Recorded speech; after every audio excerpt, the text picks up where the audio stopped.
상위 0.1%는 어떤 전략을 사용하는지도 적어놨는데 이것까지 하시면은 머리가 너무 터지실 수 있거든요. 그래서 그래서 보여주세요. 네, 어떤 것들이 있는지 보여드리고 그 다음에 제가 조금씩 키워나간 다음에 더 디테일하게 알려드릴 건데 이렇게 알려드리는 거는 어느 정도 팔로우를 모은 다음에 사용하셔도 돼요. 어느 정도 팔로우 한 10,000명 정도 모을 때까지는 릴스 정도로도 충분히 모을 수가 있거든요. 그리고 릴스가 최대한 바이럴이 가장 잘 되는 콘텐츠이기 때문에 초반에 팔로우를 모을 때는 릴스를 어떻게 효과적으로 잘 만들 수 있는지에 중점을 맞추시고 이제 어느 정도 팬덤이 구축됐으면 그 사람들이랑 어떻게 더 긴밀하게 소통을 해서 찐팬으로 만들고 내가 구매를 유도하는 거를 구매 전환까지 잘 이뤄낼 수 있는지 그런 거를 돕기 위해서 게시물이나 스토리, DM, 라이브, 인스타그램이 가지고 있는 기능들을 활용을 할 수가 있어요. 게시물 같은 거를 업로드를 할 때도 내 가치관을 보여주거나 일상을 알려주거나 제품을 소개하거나 스토리를 활용하거나 카드 뉴스를 만들 수가 있는데요. 게시물 같은 경우에는 나를 팔로우하고 있는 사람들한테 노출될 확률이 더 높거든요. 나를 이미 어느 정도 알고 있는 사람한테 보여지는 거예요. 릴스는 그냥 무작위로 이걸 흥미 있는 사람한테 노출되는 거면은 그 사람들도 이해할 수 있는 거를 최대한 많은 사람들이 이해할 수 있는 거를 한다면은 게시물 같은 경우에는 이미 나를 어느 정도 알고 있는 사람들이랑 좀 더 친밀하게 접근할 수 있는 방법으로 신뢰관계를 형성하고 굳히기 위해서 사용하는 게 좋아요. 가치관을 보여줄 수가 있어요. 게시물을 통해서 내가 어떤 사람인지 내가 어떤 생각을 하고 있는지 이분은 자기관리랑 자기개발 외국어 공부 팁을 알려주시는 분인데 게시물로 내가 어떤 책을 읽었고 거기서 어떤 생각을 하고 있는지를 알려줬어요. 이런 식으로 자기가 생각 같은 거를 카테고리랑 맞는 거를 업로드를 할 수도 있고요. 콤플렉스 같은 거를 이야기할 수도 있습니다. 아무래도 자기가 가지고 있던 약점을 드러내면은 사람들이 더 공감을 하고 친밀감이 더 형성돼가지고 댓글들도 반응을 보면은 컴플렉스를 누가 보네요. 많이 보죠. 사람들이 생각보다 많이 봐요. 근데 그 콤플렉스가 나랑 똑같은 콤플렉스를 가지고 있는 사람이라면 더 동질감을 느끼고 근데 이 콤플렉스를 가지고 있는데 이 계정이 내가 가지고 있는 콤플렉스를 어떻게 극복해 나가는지를 보여주니까 이 사람 나랑 똑같은 콤플렉스 가지고 있네? 근데 이거를 극복하기 위해서 이런 걸 하고 있어? 나한테 도움 될 것 같아. 그런 식으로 좀 더 긴밀한 관계가 형성이 되는 거죠. 그러면 이런 식으로 하거나 이거 잘못 터지면 상처받겠다. 이런 거 아니라 다른 것도 많아요. 일상이랑 제품 소개도 할 수 있고 여러 개 있으니까 자기한테 더 잘 맞는 걸 선택해서 하시면 돼요. 네. 일상을 보여줄 수도 있어요. 근데 이것도 단순히 정보만 공유하지 말고 팔로워들과 소통을 포함시켜야 됩니다. 예를 들면은 스토리에 업로드했던 거나 아니면 릴스에서 했던 질문 같은 거를 던졌을 때 스토리에서 질문 기능 같은 게 있거든요. 그런 거에서 답변 받은 거에 대한 거를 설명해 줄 수 있고요. 게시물을 통해서 릴스에 달렸던 댓글에 대한 내용을 답변해 줄 수도 있고요. 그러면은 그거를 보는 사람들은 아 내가 이 사람이랑 그래도 소통을 하고 있네, 대화가 되는 사람이구나 이렇게 느낄 수가 있죠. 이렇게도 쓸 수 있어요. 카테고리 확장 용도로 쓸 수도 있습니다. 어느 정도 팔로워가 모이면은 주제를 좀 확장을 하라고 말씀을 드리는데 다이어트 계정에서 여행 정보 이렇게 공유하는 걸로 성과를 내기도 했고 살 빼고 나면 여행 가야 네네.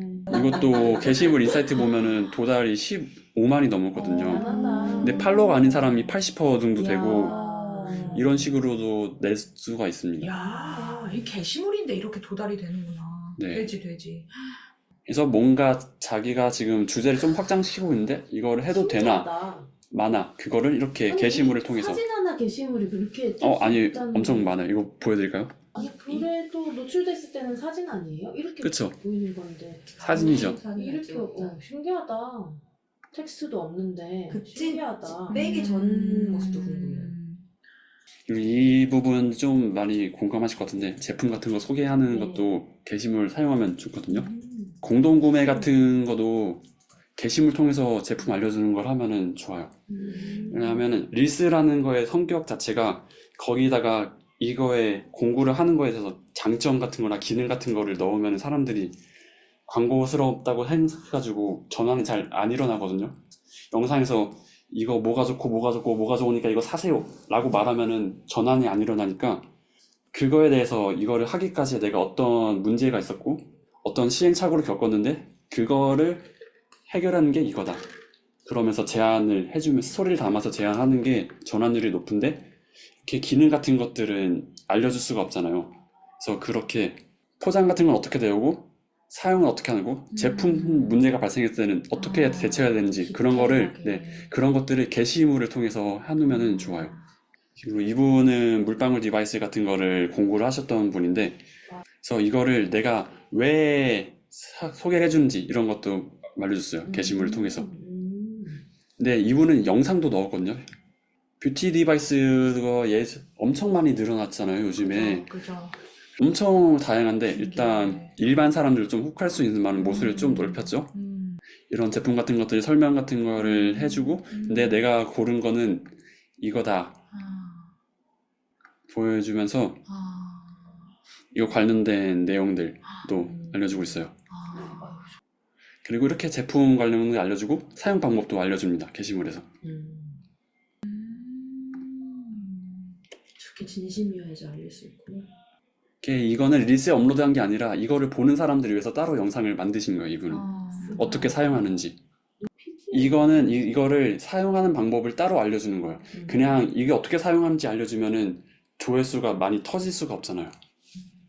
그러니까 이미 릴스를 통해 가지고 내가 이 물방울 디바이스가 내가 포르쉐만큼 가격을 써가지고 정착한 게 이건데 이거를 살 사람들을 먼저 공동 구매로 모집이 된 상태였고 그럼 이거를 어떻게 쓰는지 궁금한 사람도 있을 거잖아요. 그거를 사용하는 방법을 또 릴스를 주면은 모수가 너무 좁기 때문에 이미 이거를 공동 구매한 사람들한테 게시물을 통해서 알려주는 거죠. 모수가 좁은 건 게시물로? 스토리를 활용할 수도 있어요. 피드를 작성할 때. 그러니까 만약에 스토리 같은 걸 통해 가지고 이런 챌린지 같은 거를 모집한다거나 아니면 설문 같은 걸 조사를 했는데 반응이 좋았던 것들은 다시 한번 피드로 다시 만들 수도 있어요. 카드 뉴스는 말 그대로 릴스를 만들었던 거를 그냥 그대로 가져와가지고 사용하는 형식도 됩니다. 예전에 릴스가 나오기 전에는 거의 대부분이 카드 뉴스가 많이 떴었거든요. 근데 이거를 이제 만들어놨던 릴스를 내용을 포함시키거나 여러 개를 묶어서 보여주기도 해요. 이런 식으로 이분은 레시피를 알려주는 사람인데 10분 완성 아침 메뉴 해가지고 자기가 업로드했던 릴스를 그냥 차례대로 업로드를 하셨어요. 이런 식으로. 재생산이네요, 완전. 네, 그쵸. 그냥 이거 활용을 하는 거예요, 다시. 활용만 하면 되네. 그리고 이런 거 후기 같은 거를 넣어줘도 되고요. 식탁체. 네. 이런 식으로 예전에 만들었던 거를 재활용하셔도 됩니다.